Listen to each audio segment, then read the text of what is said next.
The Prime Minister under the bus, claiming that they co-authored the budget and effectively he's responsible for the tax rises. Yeah, it's probably the one smart thing that she's done in her time in Yeah. office, which is to sort of tie him to her and say, right, if I'm going down, Bob, you're coming down with me. And Starmer, as he does, so leaden-footed in everything, has totally fallen for this. Ahead of the budget, he said, oh, I stand with her and all the rest of it. Now, what he should do is say, look, I trust my Chancellor. She's got all the 2,000 people in the Treasury working on this and all the rest of that.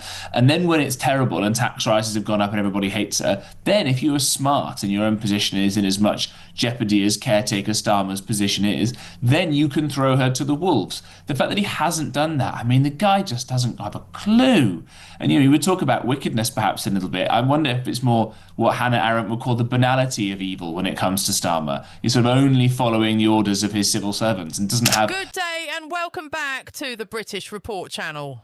The political ground beneath Westminster is shaking violently today, not from a policy announcement or a parliamentary defeat, but from the brutal confirmation of a demographic reality that spells the absolute definitive end of Keir Starmer's Labour project and the two-party system it represents.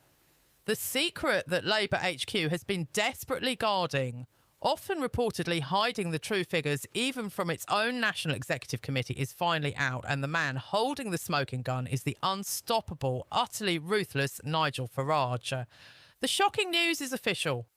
Reform UK has now definitively overtaken the Labour Party to become the biggest political party in the UK by paid-up membership. This is not a shift in voting intention, which Farage already dominates, but a catastrophic structural implosion of the Labour machine, exposing the single fatal flaw in Starmer's government that will ultimately end the Labour Party's ability to function: the devastating, relentless and accelerating exodus of their grassroots members. The magnitude of this political reversal cannot be overstated. It is a fundamental and irreversible alteration in the very structure of British democracy. A tectonic plate shift where the populist insurgency has physically replaced the old established opposition. The sheer numbers tell a tale of political disaster for Keir Starmer, a leader who came to power promising unity and competence, but has delivered division and decay. Reform UK now boasts a staggering 268,703 members and counting, a figure Farage proudly displays on a public tracker, symbolising a transparent and burgeoning movement. In contrast, leaked internal figures seen by The Times reveal that Starmer's fading party has slumped below 250,000 members, meaning they have shed a whopping 100,000 members since the last general election. An act of self-immolation that has seen the party's total membership halved since its high of over 500,000 members under Jeremy Corbyn in For the Lolos text 2020. This hemorrhaging of its base is the lifeblood draining out of the Labour project, confirming that Starmer's move to the centrist ground has utterly alienated his core supporters and activists. Farage wasted no time in seizing the moment, declaring the secret is finally out. Seven Reform has now overtaken Labour to become the largest political party in British politics. It also marks the gravestone of Britain's old two-party system. This is more than a mere boast.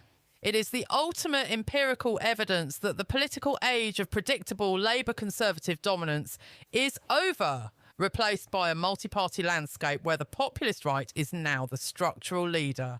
This devastating decline in membership is the one thing that will truly end the Labour Party as a viable electoral force, and it has nothing to do with what you read in the headlines and everything to do with the grim, grinding reality of local politics. Political parties do not win general elections solely through slick media appearances and national polling leads.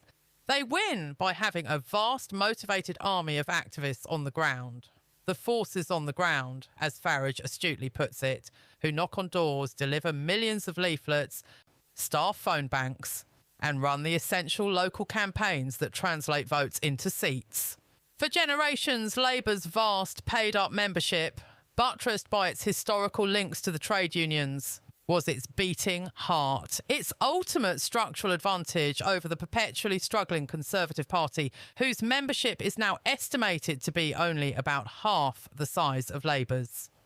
Now, Starmer has not only lost the intellectual and ideological argument to the far-right populist movement led by Farage, but he has lost the manpower and the financial fuel needed to run the engine of a modern election campaign.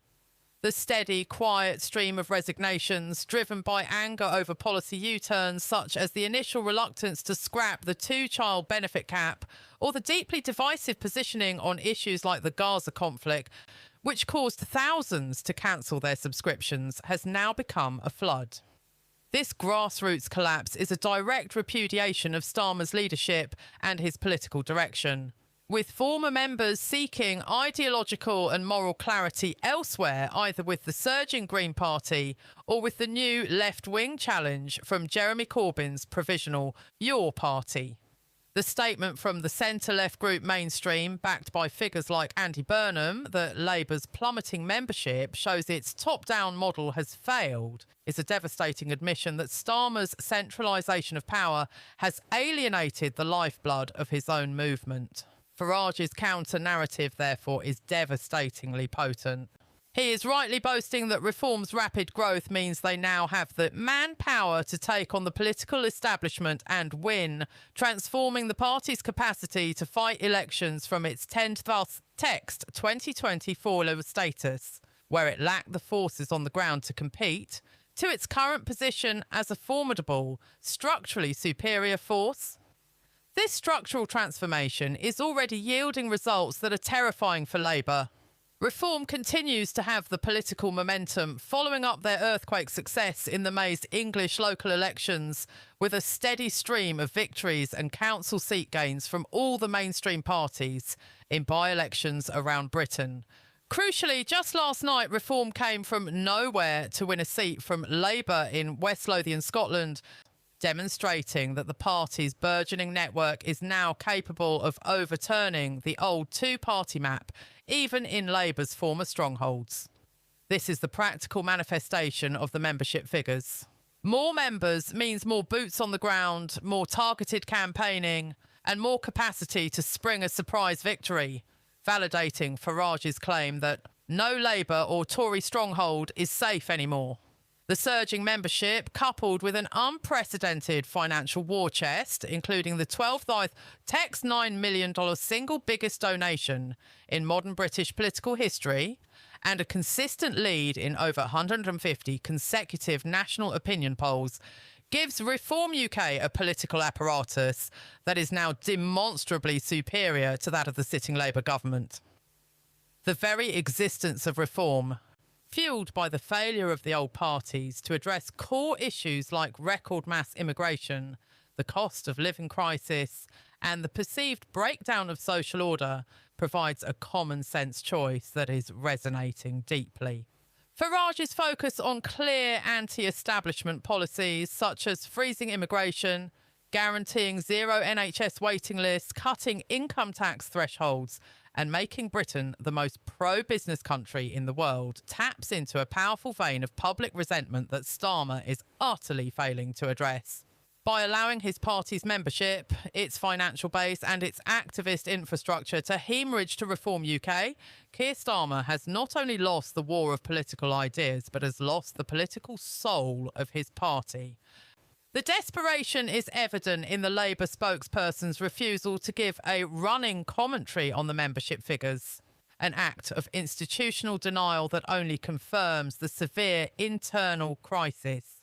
Farage, with his populist instinct, has perfectly identified this vacuum of political spirit and is now filling it with a surging army of anti-establishment activists, defectors and financial donors. This is the one definitive proof that Starmer's Labour government is collapsing from the inside out, paving the way for Farage to achieve his ultimate goal, the total destruction of the Labour Party as a political force and the irreversible end of the two-party system that once defined British politics.